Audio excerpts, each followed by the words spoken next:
Eu converso com mães do Brasil todo, do Amazonas até Rio Grande do Sul, e muitas trazem essa dificuldade, esse obstáculo de começar a trabalhar com a criança. Elas ficam paradas, como que entorpecidas ali, vendo a dificuldade do filho e não sabem o que fazer, não sabem que passo dar, como que paralisadas, sofrendo junto com a criança, vendo a criança regredir e paralisadas. Então, veja só, primeiro passo, agende um atendimento com um neuro, mesmo que seja longe, mesmo que seja difícil, mesmo que seja demorado, um dia chega. Segundo, já comece a trabalhar com o seu filho, comece a observar as hipersensibilidades dele, vai lidando diferente, vai respeitando a possibilidade de autismo do seu filho, as hipersensibilidades dele. Isso já vai trazer um resultado muito grande no comportamento dele, no desenvolvimento dele.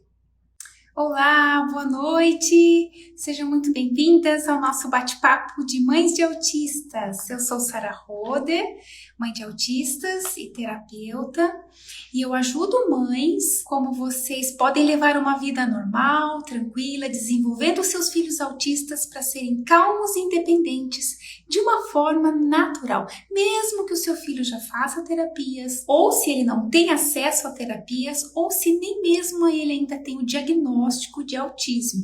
E o tema do nosso bate-papo hoje, um pouquinho atrasada aqui, desculpa aí, mas nós vamos falar sobre se você suspeita que o seu filho seja autista, mas não tem neurologista na região, na cidade onde você mora, o que fazer? Aqui nesse bate-papo, na verdade, eu não vou fazer indicações de clínicas, de profissionais para vocês, mas eu vou te direcionar o que você já pode ir fazendo. Como você já pode ir ajudando o seu filho autista ou que você suspeita que seja autista, mesmo ainda sem passar, até que passe por todo esse processo de conseguir um neurologista para te orientar. Então, eu peço que vocês compartilhem esse bate-papo com outras mãezinhas que se encontram, inclusive, nessa mesma condição e podem ser ajudadas. Olha só, eu quero compartilhar com vocês, eu passei por toda essa situação com o meu filho Henrique, antes dele ter o diagnóstico de autismo há 12 anos atrás. Então, onde eu morava, na época, há 12 anos atrás, não tinha neurologista especialista em autismo, nem na minha cidade, nem próximo à minha cidade. Então, eu tive que procurar por um neurologista a 2.000 quilômetros de distância. Eu fui, então era realmente um profissional de muita confiança, de muita experiência em dar diagnóstico, e o interessante é a experiência desses profissionais em dar diagnóstico para autismo leve, porque aí sim o profissional realmente tem a prática, tem a experiência, porque dar diagnóstico para autismo moderado, severo, não é difícil. Bate o olho, você já percebe que a criança é autista, pelos sinais que ela apresenta.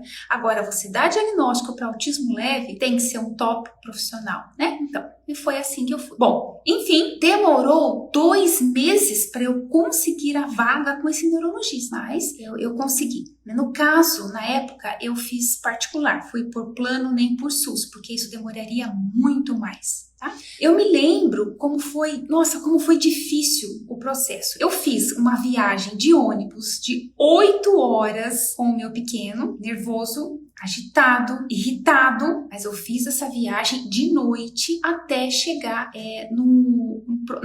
na capital, onde tinha um aeroporto, com todas as hipersensibilidades dele, enfim, auditivas, no paladar, no tato, na visão, e os 5 sentidos dele, muito aguçados. Então, fiz essa viagem, chegamos lá no aeroporto, e aí o que aconteceu? Teve toda a espera para pegar o voo, né?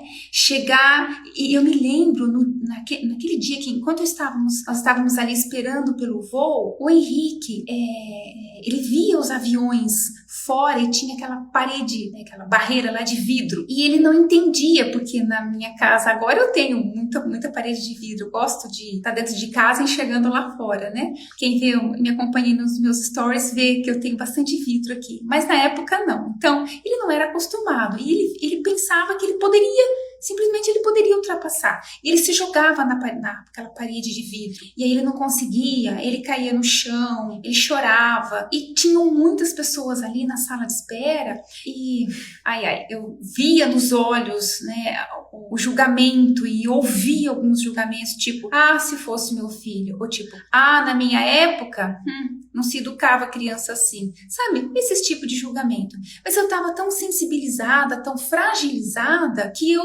não tinha nem argumentos, eu preferia fingir que não estava ouvindo. E eu acredito que isso seja uma condição de muitas mães, né? Muitas vezes fingir que não ouviu, que não viu, porque é muito dolorido e não sabe nem como, não está sabendo como lidar com o filho ali numa crise nervosa e ainda ter que dar conta de lidar com julgamentos alheios, né? Então é uma condição assim extremamente desconfortável, desagradável, mas eu passei. Então, se você já passou por isso também ou semelhante, eu sei onde o calo pega, eu sei essa condição como é desagradável. Mas, enfim, entramos no avião e aí tem todo aquele desconforto, né? A pressão no avião, e aí no ouvido, e a sensibilidade auditiva, enfim, até chegar no outro aeroporto e descemos, aí tinha mais quase 2 horas de viagem de carro de novo, até chegar à casa dos meus pais, e depois, no dia seguinte, a consulta, que era mais 1 hora de viagem, porque era numa outra cidade. Então foi todo esse trajeto. Na volta, mesmo processo, né? Então tem toda essa dificuldade, nem todas as mães têm esse acesso fácil, tipo, mora numa cidade onde tem um neurologista que tem especialidade em dar diagnóstico de autismo, então a mãe vai lá, agenda um atendimento, uma consulta, faz e pronto, simples assim, sai com o diagnóstico na mão. Nem todas as mães. Muitas mães têm dificuldades maiores do que a minha ainda, né? Então essa é a realidade. Mas enquanto eu esperava a data da consulta, o que eu fiz? Eu fui estudar, fui aprender, fui aplicar nele o que eu estava tendo conhecimento. Tanto que quando eu cheguei lá na consulta com o neuro, e eu expliquei, falei, contei detalhes dele, das hipersensibilidades, mesmo ainda não tendo o diagnóstico, eu fui à busca do diagnóstico, mas eu já sabia detalhes de todos os sinais do meu filho. E quando chegou no final de toda a minha explicação, o doutor olhou bem nos meus olhos e me disse: o seu filho é autista. Ele me deu o diagnóstico, deu o laudo e eu saí com essa parte aí resolvida, solucionada, né? Mas o que eu quero dizer para você, mamãe, que é importante para você, mãe, que suspeita que o seu filho seja autista, é que você pode evitar todo o sofrimento, toda a espera, toda aquela angústia quando você entende que você não deve ficar resignada, frustrada, se lastimando, perdida, sem saber o que fazer. Como se o fato de não ter um neuro na sua cidade ou na sua região pudesse te bloquear e fosse atrasar o processo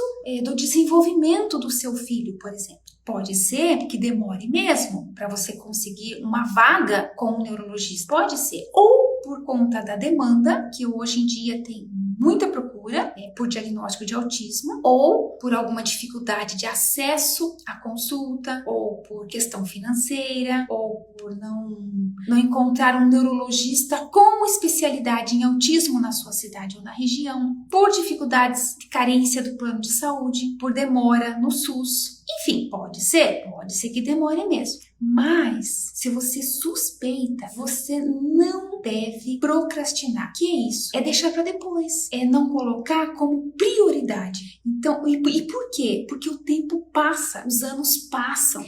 E a tendência é o seu filho ir ficando cada vez pior, ou seja, regredindo. Tipo, ele começa a falar mamã, papá, ou em algumas outras palavrinhas, e depois ele deixa de falar. Ou ele era uma criança tranquila, calma e começa a mudar o comportamento e ficar nervosa, agitada, passa a não dormir direito, enfim, uma regressão. E você pode pensar, mas Sara, então o que eu devo fazer? O que eu faço? Primeiro, é se informar onde tem um neuro especialista em autismo, não é apenas neurologista. Tem que ter prática e experiência em dar diagnóstico de autismo. para você agendar a consulta. Mesmo que demore, mesmo que seja longe, mesmo que seja difícil, mas você precisa agendar.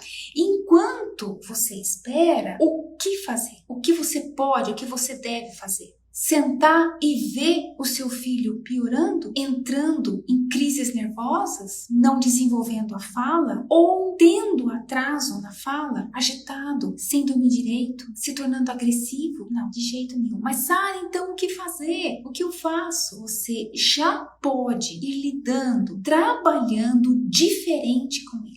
Mesmo que ele não tenha ainda o diagnóstico ou o diagnóstico fechado de autismo. Da forma como eu ensino, é possível. E você já vai tendo resultados do seu filho. Por quê? Porque a forma como eu ensino, mesmo quem não é autista, é beneficiado. Então, mesmo se você ainda não tem o diagnóstico de autismo, mas você já for trabalhando com o seu filho, como eu ensino, como eu trabalho com os meus e como as minhas alunas trabalham com os delas, o seu filho já vai conseguir ser mais calmo, mais tranquilo e ir desenvolvendo a autonomia. Você já vai colhendo, você já vai tendo resultados. Então, consequentemente, vocês já vão poder ir levando uma vida mais calma, uma vida social normal, que é uma das grandes dificuldades das mães que têm filhos autistas ou que suspeitam que o filho seja autista. Quase não consegue mais sair de casa, não consegue ir ao supermercado, não consegue ir ao shopping, não consegue ir na casa dos familiares, não consegue ir numa loja, não consegue sair com aquela criança, porque já não dá conta mais de lidar com os comportamentos dela e com as dificuldades que aquela criança apresenta. Então você já pode ir desfrutando desta normalidade, que é como as mães que têm crianças que não são autistas têm uma vida normal, então você pode também. E para isso, você precisa já ir observando os sinais, os comportamentos diferentes do seu filho. Já vai observando. Por exemplo, as hipersensibilidades, o auditivo, o paladar. O auditivo, se o seu filho reclama muito de barulho, o meu, antes de eu ter o diagnóstico, antes de suspeitar do autismo, ele já colocava a mãozinha no ouvido. Quando passava uma moto muito barulhenta na rua, ele colocava a mãozinha no ouvido. Ou às vezes do nada ele realmente colocava. Eu lembro que a babá dele comentava assim: nossa, será que o Henrique tem dor de cabeça? Eu pensei, mas com um aninho de idade, dor de cabeça? Será que? Né? Ele não chorava, então não deve ser dor, senão ele choraria. Mas ele já colocava a mãozinha com um aninho. Mas eu não tinha o conhecimento do autismo. Então, você vai observando o auditivo, o que mais? O paladar. O Henrique, ele não comia, ele só mamava, só o peito, até 1 ano e 1 mês. Ele recusou, ele não comia. Então, imagine o meu esgotamento, o meu desgaste, porque o menino mama bastante. Então, eu precisava, ele mamava de 2 em 2 horas, dia e noite, porque não sustentava, não era o suficiente mais. Não que o leite fosse fraco, mas ainda não sustentava mais. Então, ele mamava de 2 em 2 horas, e eu passava 2 em 2 horas a madrugada acordando.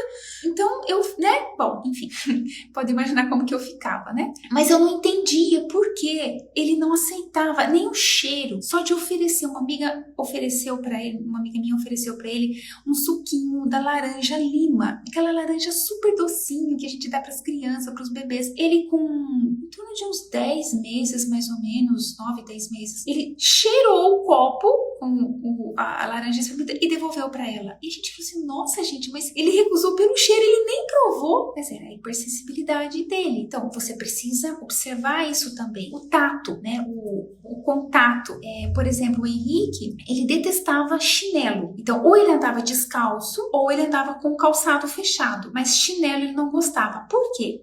Porque conforme ele caminhava, sabe, no chinelo, uma pequena poeira que ficava entre o pé e o chinelo causava uma gastura nele. E eu não sabia. Então, ou ele andava descalço, ou ele andava de calçado. esforçado, caminhava na ponta dos pés. Então, vai observando esses detalhes, né? Vai observando no seu filho as hipersensibilidades, o cheiro, né? É muito aguçado. Enfim, você deve observar o comportamento dele, o que irrita seu filho, o que incomoda ele, o que deixa ele nervoso. E você já deve evitar. Você que suspeita que ele seja autista, você já evita. Por quê? Caso o seu filho realmente seja autista, os autistas, eles consideram muito o respeito, muito. E você dando esse passo de respeitar as hipersensibilidades do seu filho e explicar, ensinar para as outras pessoas, seriam os familiares, a escola, por exemplo, respeitarem também, ele vai se sentir compreendido, amado, respeitado. E ele vai o quê? Retribuir para você da mesma moeda, ou seja, te respeitando também. Outra orientação que eu quero compartilhar aqui com você, e se você já colocar em prática, você já vai colher resultados com ele também. Então você já pode praticar. Ao invés de você dizer para o seu filho que você suspeita que seja autista vários nãos durante o dia, não, explique para ele o porquê, mostre o perigo, mostre o motivo, sem precisar, sem necessariamente dizer não. Tem outras formas de você direcionar a criança sem precisar dizer não. E ela não sabe. Normalmente ela não sabe. Então, isso vai ajudar você, facilitar para você já ir lidando com os comportamentos dele, com os sentimentos, que você se sente aí perdida, confusa, não sabe como lidar. Eu não posso falar não, porque meu filho se joga no chão, tem uma crise nervosa. Experimente não falar um não. Ah, Sara, não, mas significa que eu vou deixar ele fazer tudo o que ele quer? Não é olhando por esse ângulo, não é deixando ele fazer tudo o que ele quer, mas é dar direcionamentos para o seu filho. Nem sempre ele sabe o porquê, nem sempre. A maioria das vezes ele não sabe. Então você dá um direcionamento para o seu filho. Os autistas, todos eles precisam de direcionamento. É necessário. Então você pensa que ele já sabe, ele não sabe. Nem sempre ele tem essa percepção. E você que precisa trazer essa percepção para ele. Você percebe, então, que não é você ficar prostrada, desanimada, apavorada, preocupada, porque você começa a observar os sinais que talvez o seu filho possa ser autista, mas e agora? Eu não tenho neurologista na minha cidade, onde que eu vou conseguir saber se o meu filho é ou não? Ter um diagnóstico? Você já deve dar 2 grandes passos. Primeiro, é como eu estava explicando antes, procurar por um neuro, mesmo que demore, mesmo que seja difícil, mesmo que seja longe, mas vai atrás, faz esse agendamento, mesmo que demore meses, mas é um passo. Até porque o seu filho, se ele realmente for autista, ele vai precisar de um laudo. E esse laudo você vai precisar apresentar na escola, em diversos locais públicos que você for com ele. Inclusive, ele vai ter os direitos do autista, que são, felizmente, agora são vários os direitos do autista. Ele tem direitos, mas ele vai precisar apresentar o laudo, seja qual direito que você requeira que ele precise. Então, você precisa ir até um neuro. Esse é o primeiro passo. O outro passo é mudar a forma de lidar com o seu filho. Totalmente. Se você aplicar essas 2 ferramentas que eu te falei aqui, você já vai sentir uma diferença. É incrível como você já percebe como muda, mesmo que ele ainda não tenha o diagnóstico ou ainda não tenha o diagnóstico fechado de autismo. Mesmo assim, mesmo que você tenha que esperar até que você consiga um atendimento, até que ele passe por um neuro. Ou seja, você não precisa esperar ter o diagnóstico, ter o laudo nas mãos. Não precisa. Você não precisa esperar para depois você começar a trabalhar o desenvolvimento do seu filho. Tipo, mas eu nem sei se ele é autista ainda. Como que eu já vou trabalhando? Eu nem sei. É como se você fosse desconcertar o seu filho caso ele não seja autista. Não, de jeito nenhum. Evite todo um sofrimento por ele, principalmente por você, porque você sofre junto, e pela família. Como, por exemplo, uma das minhas alunas, a Rosiane, até eu tenho um bate-papo aí que eu fiz com ela. Quando ela começou a aplicar o passo a passo com a Emily, ela não tinha o diagnóstico de autismo ainda. Ela tinha conseguido passar por uma neuro. A neuro observou, pode ser, vamos aguardar mais 6 meses, depois você volta aqui. E ela angustiada, porque nesse período a Emily só ia piorando o comportamento na escola, principalmente comportamental, porque o da Anne, o autismo dela é leve, então era mais comportamental. Então, o que aconteceu? Ela já foi trabalhando, já foi aplicando essas ferramentas com a Anne já foi transformando, já foi mudando na escola, com os familiares, em casa e tudo. Quando venceram os 6 meses que ela voltou estou distorcendo a história aqui. O que aconteceu? Ela foi numa outra neuro, porque aí ela não estava contente com aquela, porque ela falou, Sara, mas eu vejo os sinais, não é possível. Vou procurar por uma outra profissional. Foi isso mesmo. Ela foi numa outra profissional e essa profissional então confirmou que além de autista, TDAH. Aí teve o diagnóstico, né? Então, ela seguiu trabalhando com a Emily e tudo. Inclusive, a profissional tinha sugerido uma certa metodologia de uma terapia para ela, mas que ficaria assim caríssimo, ela não teria condições. E ela preferiu seguir aplicando as orientações que eu estava dando para ela, né? E quando ela fez o retorno na doutora, a doutora falou assim, uau, mas como que ela se transformou? Você levou a fazer as terapias que eu indiquei? Ela disse, não, doutora, eu não levei. Por condições, eu segui aplicando, né, o método CRIAR. E a doutora falou assim, mas incrível, quase daria para retirar o diagnóstico dela. Está quase imperceptível os sinais. E é esse o objetivo, é você trabalhar com o seu filho autista, ou que você suspeita, no caso da Rosiane, ela suspeitava, né, que a filhinha fosse autista. E ela já foi trabalhando, foi desenvolvendo, de forma que os sinais de autismo nela realmente se tornaram quase que imperceptíveis. Ou seja, você não precisa passar por todo esse sofrimento de espera até você conseguir um neurologista, mas não mesmo. Já vai aplicando. Por quê? Mesmo que, caso você passe por um neuro, faça toda a avaliação e ele decida que o seu filho não seja autista, não fez mal nenhum. Pelo contrário, também contribuiu no desenvolvimento do seu filho, que no final não teve o diagnóstico de autismo, entende? Então,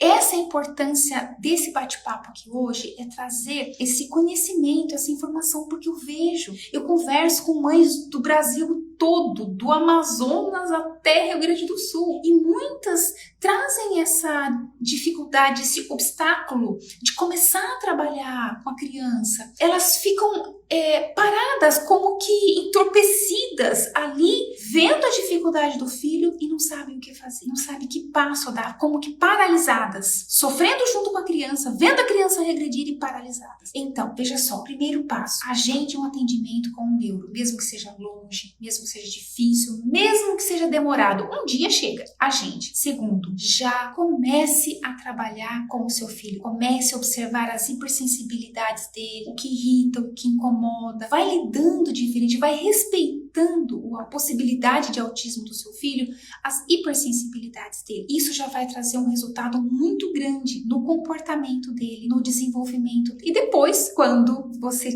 chegar a data do atendimento, da consulta, aí você vai se sentir aliviada, porque você vai ter... Mas, Sara, outra dúvida que já teve mães que apresentaram para mim, mas aí se eu já for trabalhando o desenvolvimento com o meu filho, que eu suspeito que seja autista, quando chegar o dia da consulta não vai camuflar, aí não vai esconder, se caso ele for autista mesmo, de repente, aí o médico vai dizer que não, sendo que ele é.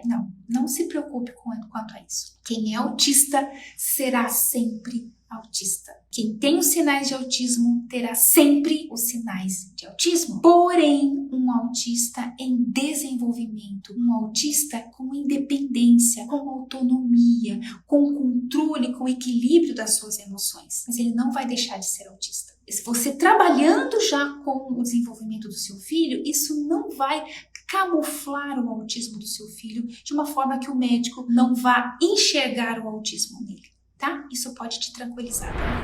Mas muito legal, eu quero ver se tem alguma dúvida, se alguma mãezinha deixou alguma pergunta aqui para mim. Assim foi comigo. Eu levei a Bia para outra cidade, mas procurei a melhor profissional. Mas como eu já suspeitava, comecei a trabalhar com a Bia cedo. A neuro me ouviu muito bem e no final ela falou: Bia é autista nível leve, e eu, como vó, eu fui o espelho dela durante todo esse tempo. Que coisa mais linda, vovó Rosineide. Muito lindo, que legal, bacana. E um exemplo para nós, né? Então, vocês entenderam, né? O quanto isso é totalmente possível. Você suspeitar que o seu filho seja autista, faça isso. Busque por um neuro, respeite as hipersensibilidades dele e lide com os comportamentos dele da forma como eu expliquei. Ao invés de você falar ou não, como você dar direcionamentos para o seu filho, que é o que todo autista precisa, de orientação e direcionamentos, tá? Tá bom? Tá joia. Um beijo grande para vocês, uma boa noite, um ótimo descanso e a gente se fala amanhã aqui de novo.